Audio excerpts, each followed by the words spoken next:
সালামু আলাইকুম। আজকের আলাপের বিষয় জঙ্গিরা কেন দাড়ি রাখে। ইয়েস, আপনি ঠিক শুনছেন। এই কথাটা কেন বলছি, গতকাল দেখলাম সংসদে হানজালা একজন এমপি, যিনি হাজী শরীয়তুল্লাহর বংশধর, তাকে বলা হচ্ছে যে এই দেখ জঙ্গি আসছে, জঙ্গি আসছে। তো জঙ্গিরা অ্যাকচুয়ালি কেন দাড়ি রাখে এটা নিয়ে আমি আজকে কথা বলবো। এই আলোচনাটা শুনলে আপনাদের অনেক কিছু দৃষ্টিভঙ্গি চেঞ্জ হবে বলে আমি মনে করি, বা যারা দাড়ি রাখেন না তারা কেন রাখেন না, তাদের কাছে সেটা কেন ভালো লাগে, এবং যারা রাখেন তারা কেন রাখেন। অ্যাট দ্য সেম টাইম দাড়ি রাখা হালাল হারাম সেই আলাপে কিন্তু আমি যাব না। এর চেয়ে অনেক বেশি স্ট্রং একটা আলাপ করব, যেই একটা স্ট্রং কফি দিব, যেই কফিটা পান করলে অনেকেরই নেশা কেটে যাবে, যে অ্যাকচুয়ালি পৃথিবীতে স্টাইলটা কীভাবে, পৃথিবীতে লাইফস্টাইল কীভাবে চেঞ্জ হয় সেগুলো নিয়ে কথা বলবো। দেখেন, আমাদের দেশে দেখা যায় যে আমাদের বিশেষ করে ভারত, মানে ইসলাম বিদ্বেষী ভারতের একটা ন্যারেটিভ হইল, তারা তাদের যত সিনেমা বানায় সব জায়গায় তারা দেখায় যে বিমান ছিনতাই বা হচ্ছে যে যত ধরনের জঘন্য ভয়ঙ্কর কাজ হয় পৃথিবীতে, এগুলো দাড়িওয়ালারা করে। এবং তাদের ভারতের থেকে ইন্সপায়ার্ড হয়ে আমাদের দেশের প্রথম আলো তারা যে জঙ্গি নাটকগুলো বিগত সময় করছে, যেটা কর্নেল হাসিনুর বলছেন যে উনি জঙ্গি ধরার কাজে লিপ্ত ছিলেন, বাট উনি এই জিনিসটা ভালো করে উনি নিশ্চিত করছেন যে যতগুলি জঙ্গি নাটক দেখানো হয়েছে বাংলাদেশকে মানে কালার করার জন্য, অ্যাকচুয়ালি এই ধরনের কিছুই ছিল না। তো এই যে দাড়ি রাখাটা জঙ্গিরা কেন রাখে, এবার মূল আলাপে আসি। মূল আলাপ হইল, দেখেন আমি ইউরোপে আছি, আমি বিভিন্ন জায়গার বিভিন্ন রকম মানুষের সাথে চলি, নারী পুরুষ অনেকের সাথে আমি কাজ করছি। আমার এই দাড়ির কারণে কিন্তু আমি কোনো ধরনের অ্যালার্জি তাদের মধ্যে দেখি নাই।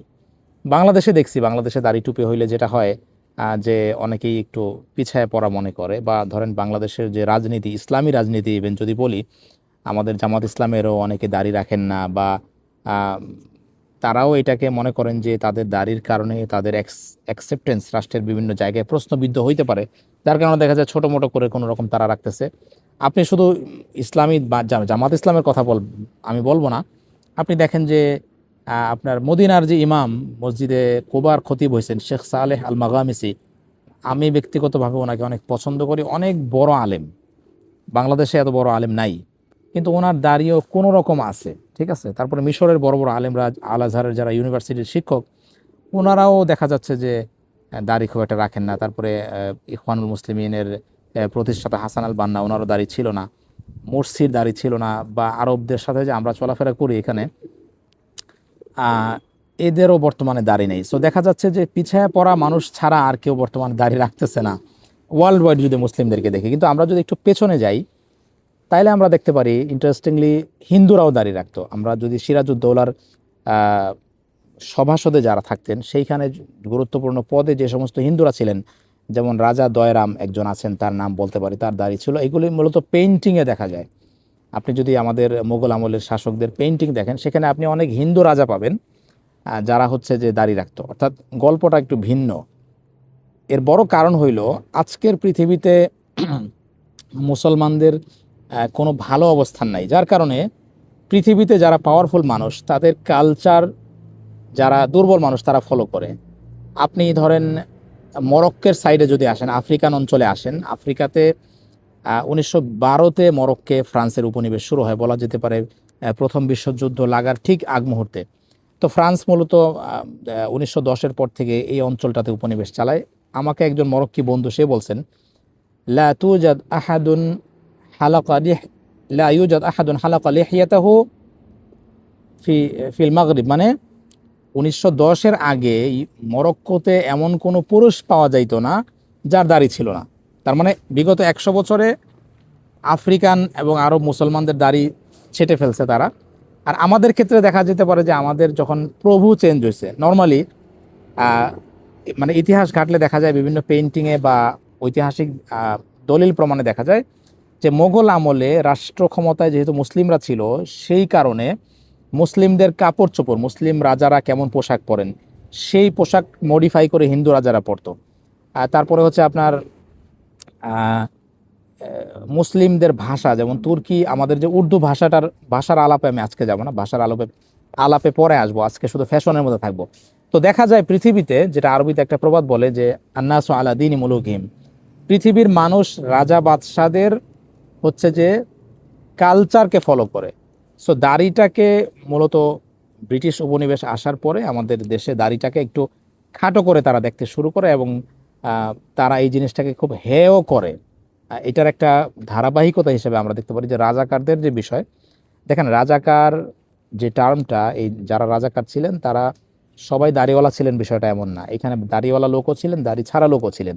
কিন্তু এই কথাটা মতিউর রহমান রেন্টু তার বই আমার আমার ফাঁসি চাইতে লেখছে, যে হাসিনার আমলে বা হচ্ছে যে হাসিনা যখন বাংলাদেশে অ্যাক্টিভিজম শুরু করে 1900 আপনার হচ্ছে যে 96 আমলে বা এর আগে 91 আমলে, তখন মূলত রাজাকারদেরকে কুকুরের মাথায় টুপি বা হচ্ছে যে মানে দাড়ি টুপি পরায়া সেটাকে একটা ব্যঙ্গ করা, এই কালচারগুলোই মানে ভারতীয় ন্যারেটিভগুলি মূলত মানে সেই ব্রিটিশ আমল থেকে শুরু হয় যে এই জিনিসগুলোকে অপমান করার। তো মানুষ যখন নর্মালি দেখে যে পৃথিবীর যত পাওয়ারফুল মানুষ, আজকের ডোনাল্ড ট্রাম্পকে বলা যেতে পারে যে তাদের যে স্টাইল বা হচ্ছে টাই পরার যে একটা প্রচলন আছে, যারা খুবই ফর্মাল বা পশ, অনেক বড় ডিগ্রিধারী, অনেকে মনে করে যে আপনার হচ্ছে যে গ্র্যাজুয়েশন না করলে টাই পরা যায় না। টাইটা কিন্তু আসছে ফ্রান্সের স্টাইল থেকে। আজকের পৃথিবীতে যত প্রচলিত স্টাইল আছে, আপনি ব্লেজারের বলেন বা হচ্ছে যে টাই বলেন বা বিভিন্ন শুজ বলেন, সব কিছুই কিন্তু মানে ইউরোপিয়ানদের থেকে কপি করা। কপি এই কারণে, বা আমি যে জ্যাকেটটা পরে আছি, কারণ হলো পৃথিবীর মানুষ কখনো দুর্বলদেরকে অনুসরণ করে না। তো সেই জায়গা থেকে মূলত দাড়ি না রাখার প্রচলনটা পৃথিবীতে আসছে। কিন্তু এক সময় দাড়ি রাখাটা ভারতীয় উপমহাদেশের হিন্দু রাজারা এটাকে গৌরবের কারণ মনে করত, বা এটা এলিট লোকদের বেশভূষা ছিল। তো সেইখান থেকে আসলে যুগের পরিবর্তনের সাথে সাথে এই দাড়ি রাখাটা সর্বশ্রেণীর মুসলমানের কাছেই এইটা আর কোনো প্রেস্টিজিয়াস কারণ মনে হয় নাই, বা হচ্ছে যে এটা কোনো আপনার গুরুত্বপূর্ণ বিষয় না, বা এটা একটা পিছায়া পড়ার সিম্বল মনে করা হয়েছে। কিন্তু একটা প্রমাণ কিন্তু আমরা পাই যে দাড়ি রাখলেই যে মানুষ পিছায়া পড়ে না, এটার প্রমাণ কিন্তু ইরান। ইরান শুধু দাড়ি রাখে না, পাগড়িও পরে, যদিও তাদের সাথে আমাদের আকিদাগত কিছুটা পার্থক্য আছে। তো ইরানের খামেনি প্রমাণ করছে যে দাড়ি রাখলে মানুষ পিছায়া যায় না, বা দাড়ি কাটলে যে মানুষ অগ্রসর হইতে পারে, বা হচ্ছে যে দাড়ি কাটলেই যে আপনি গ্রহণযোগ্য হইতে পারবেন, এর প্রমাণ হইল মুরসির দাড়ি ছিল না, ইখওয়ানুল মুসলিমের দাড়ি ছিল না, বাট তাদেরকে শুধুমাত্র মুসলিম হওয়ার কারণে তাদেরকে কিন্তু সাইড দেওয়া হয়নি।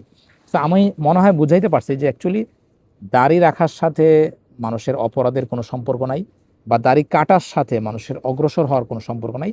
আপনার অগ্রসর জাতি হিসেবে গড়ে উঠতে চাইলে আপনার টেকনোলজি বা আপনার শিক্ষা দীক্ষা, জ্ঞান গরিমা, এটাই আসলে ম্যাটার করে। আরেকটা জিনিস, মজার জিনিস বলে রাখি আপনাদেরকে, পুতিনের যে ডান হাত বলা হয়, বা পুতিনের যে সহযোগী আর্মি চেচেনা আর্মি, তার যে প্রধান রমজান, যাকে আমরা পুতিনের সাথে দেখি, তার কিন্তু দাড়ি আছে। সো ইউরোপিয়ানদের মধ্যে দাড়িটাকে একভাবে দেখা হয়, উগ্র ইসলাম বিদ্বেষ যেহেতু তাদের মধ্যে নাই, তারা আসলে ইসলাম নিয়ে খুব একটা ইন্টারেস্টেড না এখনকার 2026-এর ইউরোপিয়ানরা, আগের হিসাব বাদ। এইটা কিন্তু আমাদের ভারতের ক্ষেত্রে বিপরীত। ভারতের ক্ষেত্রে ইসলাম বিদ্বেষটা প্রচণ্ডভাবে আছে, তারা মুসলমানদেরকে মারধর করে, জুলুম করে, এরকম জুলুম পৃথিবীর অন্য কোথাও করে না। সো দাড়ির প্রতি মেইন ন্যারেটিভটা আসলে মানে এটাকে জঙ্গিবাদ হিসেবে প্রচার প্রসার করাটা মূলত সেইখান থেকে উৎপাদন হয়েছে। ব্রিটিশরাও এটাকে সহযোগিতা করে গেছে। ব্রিটিশরা যতটুকু এটাকে চেষ্টা করছে, এর চেয়ে ভারতীয়রা আরও বেশি চেষ্টা করছে, যেটার থেকে ধার করেই আমাদের মিডিয়া চলে। যার কারণে আসলে আমাদের দেশেও এটাকে জঙ্গিবাদের সিম্বল হিসেবে মনে করা হয়। তো আলোচনাটা কেমন লাগলো আপনারা জানাবেন। আর নেক্সটে আমি আসলে ভাষার নিয়ে একটা আলোচনা করতে চাই, যে আমরা কেন, ইভেন কেন আমরা ইংরেজি ভাষা পছন্দ করি বা ইংরেজি বলাটাকে এনজয় করি, এটাকে একটু অগ্রসর হওয়ার কারণ মনে করি। এখানে সাইকোলজিক্যাল গেমটা কি, কেন আমরা ইংরেজি বলতে অভ্যস্ত হইলাম, বিশেষ করে উপমহাদেশের মুসলমানরা, সেটা নিয়ে কথা বলবো। তবে একটা জিনিস বলে রাখি, আপনি কি ধরনের পোশাক পরবেন বা আপনি কি ধরনের ভাষায় কথা বলবেন, এটা আপনি ডিসাইড করেন না, এটা সাইকোলজি ডিসাইড করে। হিউম্যান সাইকোলজি অলওয়েজ অগ্রসর মানুষকে ফলো করতে চায়। এইটা যেমন হিন্দু আমলে মানে মোগল আমলে যেমন হিন্দুরা দাড়ি রাখতো, আবার আজকে যেমন মক্কার ইমাম মদিনার ইমাম দাড়ি কাটে, এইটা আসলে ফতোয়া দিয়ে চলে না। এইটা আসলে মানুষ সাবকনশাস মাইন্ডে এই চয়েসটা মানুষ করে, এটা আসলে বুঝে শুনে মানুষ করে না, এটা একটা ট্রেন্ড, এটা একটা হিউম্যান সাইকোলজির ব্যাপার, যে সাইকোলজি আপনাকে ওই স্টাইলে হচ্ছে যে আপনাকে ফলো করতে আপনাকে বাধ্য করে। তো আজকে এই পর্যন্তই ছিল। যদি কোনো প্রশ্ন থাকে, আমি জানি আমার বলার মধ্যে অনেক সীমাবদ্ধতা আছে, যদি কোনো প্রশ্ন থাকে প্রশ্ন করবেন, আমি পরবর্তী ভিডিওতে সেটা কভার করার চেষ্টা করব। এবং পরবর্তী ভিডিওটা আমি করব হচ্ছে পৃথিবীতে ইংরেজি ভাষার উত্থান এবং এটার সাইকোলজিক্যাল কারণ, এবং এটা কোনোভাবে এটা দোষের কিছু না। মানুষের সাইকোলজিক্যাল যে পরিবর্তনগুলি, সেগুলো আসলে ফতোয়া দিয়েও নিয়ন্ত্রণ করা যায় না, ক্ষোভ প্রকাশ করেও লাভ নাই সেটার বিরুদ্ধে। তো এই পর্যন্তই আজকে। ভালো থাকবেন, আল্লাহ হাফেজ।